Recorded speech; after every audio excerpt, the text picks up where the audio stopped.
Yippee-ki-yay, melon farmer. Hey, welcome back, knife nerds, everyday care people. It's your boy, the Big Canucker, and we got a knife happening here today, and I'm sure that you guys can see this this little golden spider. If you guys are a fan of the channel, you know that the brand that I fell in love with that got me into really kind of collecting knives was Spyderco, and I had to get this.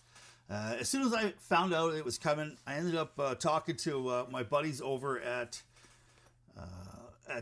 Alberta Firearms and Alberta Hardware, and they hooked me up with this. And they actually hooked me up with another one for another knife brother from another mother. And I gotta say that this knife is absolutely awesome. I mean, to me, this is the way the Spyderco Subvert should have came right from day one. You can see that it totally fills the screen. This is, I like to call this big sexy because it is big and it is sexy. And I absolutely love this knife. Abso-freaking-lutely. Now, many of you guys know that I had a Spyderco Subvert, but it was the original Spyderco Subvert and it had the orange scales on it. And I was absolutely, I mean, it was a love-hate for me. I loved the knife. I loved carrying it.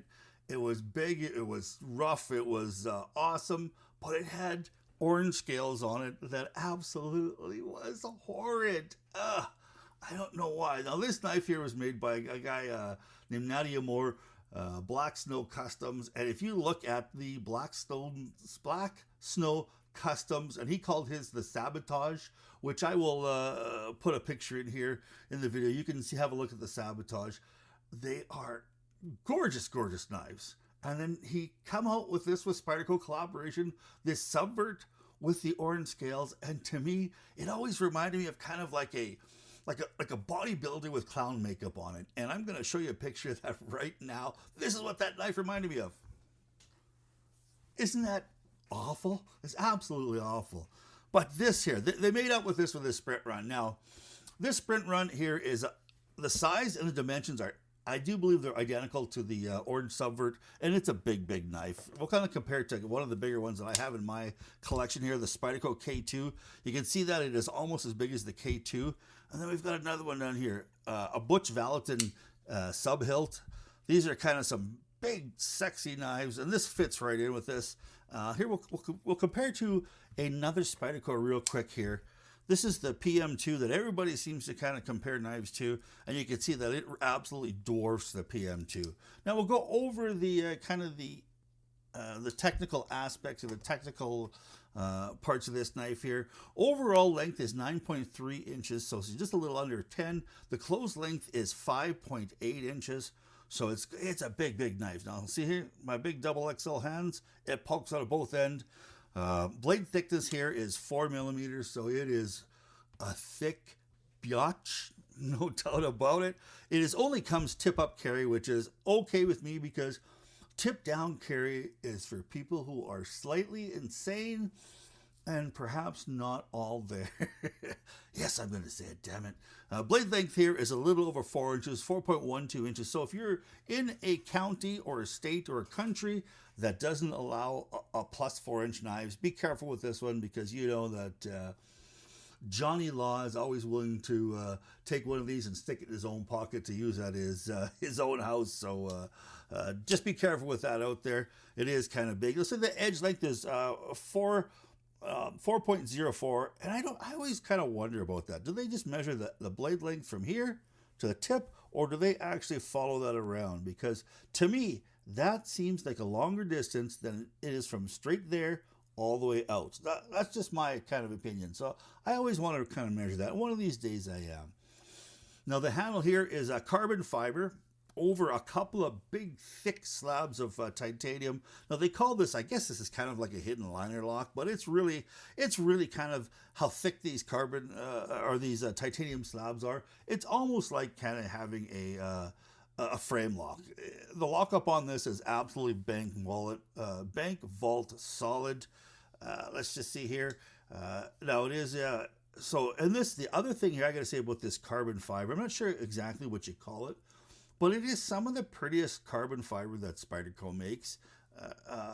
I've seen some, some of their peel ply carbon fiber stuff was a little bit kind of funky, but I do believe this is full carbon fiber, and it's a beautiful, beautiful carbon fiber, and it does have a tiny bit of grit on it. I'm not sure you can hear this, but you can hear that it's got some texture to it, so it's not super, super smooth or anything like that. Now, it's made in Taiwan, so their Taiwan plant is, I think that the Taichung Taiwan plant is, it's got to be some of the best fit and finish of any of the Spyderco knives.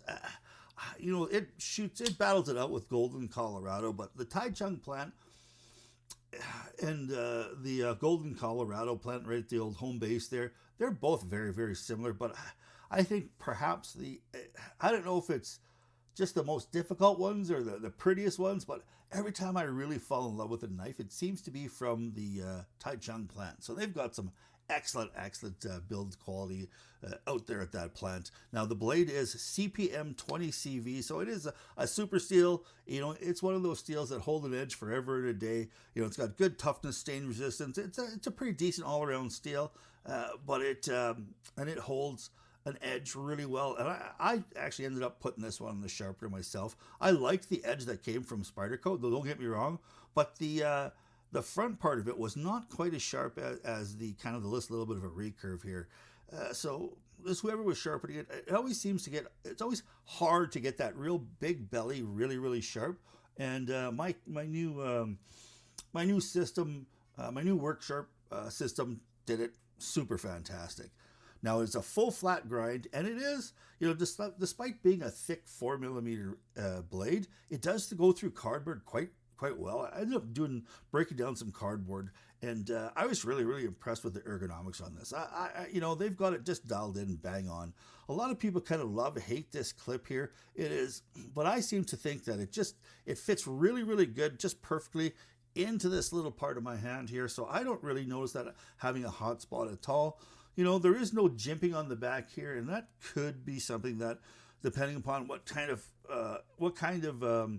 cutting you do, some people may prefer that. I don't mind the fact that there's no jimping there at all, because they've got this finger spot right here where it really kind of locks into your fingers. So I have no doubt that if I'm putting any sort of pressure, jabbing pressure with this, I'm not worried about this kind of slipping out of my hand, because it does lock in there extremely, extremely well. Now it is, let's just see here.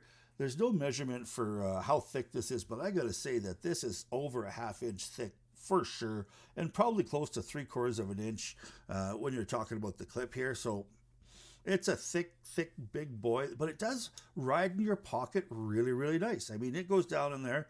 That there's no real kind of protrusions or anything when you stick your hand inside your pocket. It just kind of, I don't notice it. It's really quite smooth, so there's no worry about this riding in your pocket, other than the fact that it is 5.9 ounces. It's a thick, kind of a little bit of a heavy knife, but it's not so heavy that it's unwieldy, or that if I do actually have put this on I put this in my pocket with a pair of sweatpants, and I didn't need to cinch up the sweatpants, so and cut the circulation off to my hips in order for this knife to not drag my pants down. It was actually okay. It carries really, really well. I'm really, really impressed. But there are a few things I wish they would have done with this knife, and I'm not a monster fan of this recurve. The original Subvert had that kind of recurve too as well. I just wish they would kind of take that out, because when I'm actually doing lots of cardboard cutting, it seems like if I start here, by the time I'm finished, it's worked its way back into here. And then you're getting close to this little bit of a sharpening choil here, and sometimes the cardboard will kind of get in there. It just gives it a little bit of a funny angle. I wish it was more of a straight than into that belly than it is kind of this recurve. That's just my own opinion. The other thing I wish they would have done is I wish they would have kind of deburred the spider hole just a little bit, because it does. I'm not sure if you can see that, but you can see that it does take my fingernail away. It's sharp enough that it takes my fingernail away. And if you're opening up something once or twice in a day, that's not the end of the world. But when I open it up, I'm constantly opening it up, and it does wear away my fingernail, because I like flicking my knives open and close all the time. So I'm spider flick, and then, you know, eventually it'll, if I did that 100 times, which, hey, sometimes I have been known to open and close a knife 100 times in an afternoon, especially if it's really super flicky, then it will wear a hole through my nail. And that's just kind of a dumb thing, but it's one of the things I wish they had did. You know, the spine is not super sharp and aggressive like that. They did give it a little bit of a kind of a, you know, a little tumble in there, or just a little bit of a grind. I wish they would have done the same thing with the spider holes. I just wish they weren't as sharp. So other than that, I mean, it's got the lanyard hole, which I completely love. I'm a total lanyard guy, 100%. And this knife here it's heavy. You know, it does fall shut, and I do believe this is on bearings. And if it's not on bearings, I mean, it's very, very smooth. I should have a look in here. I'll tell you what I'll do is I'll tell you if it's got bearings in a little scroll here. If it doesn't have, if it's got phosphor ones, washers, but it is really, really nice. Let's see if I can grab my flashlight. Oh my goodness, I don't know where my flashlight is. Oh, I left it downstairs. That's okay. Let's try this. Let's see if I can see if there's any bearings in there. Or if there's, I do believe there is bearings here. And this knife here still has a lot of break-in to do, but it is still just, it is like hydraulic drop shot. It's not guillotine drop shot. And I believe me, you got to be careful with this knife. I always try to close it like that. So if it does fall a little bit, it's falling on my nail, not so much falling on the pad of my thumb, because this knife is so sharp. Because if you end up kind of getting it, you know, in the way, it'll basically, it's so sharp right now and pretty sharp from factory. If you're not careful, it will bite you. I know my first Subvert bit me quite bad, and I'm glad that one ended up going to a good home. A guy wanted a Subvert, and I was quite happy that the boys out at Alberta Hardware and Alberta Firearms, they got these, and I just got to say thank you so much. Now, this is a really, really pricey knife here. In Canada here, we're looking at $599.99. You might as well say $600. In the good old US of A, you're at $420, and that's I think that's getting a little bit of a deal. The MSRP is $600 right from Spyderco. So, you know, the street price is $420 or $599 here in Canada. It's something, and I think, you know, there's a very few knives out there that I think is worth the money. This is definitely worth the money. Especially now it's got that carbon fiber and super steel. Those are the two perfect things that this knife needed. I'm surprised that this isn't sold out everywhere, because this is a superb example of a Spyderco. Now, I know Spyderco has got some knocks in the past of, you know, some of their top models, like the Paisan and what's the other one there too as well? It starts with an N. Anyways, Nirvana, I do believe. They got a little bit of heat for those because they, you know, a little bit, they had lock stick, they had a little bit of lock rock and stuff like that. Well, you have got nothing of the sort with this one. And this is a beautiful, beautiful example of a beautiful knife made by a custom maker. And Spyderco, with their collaboration, they hit it out of the park with this one. So glad you guys stopped by and had a look at this. Please stay safe out there. Keep your stick on the ice, the shiny side up. This is the Big Canucker saying adios.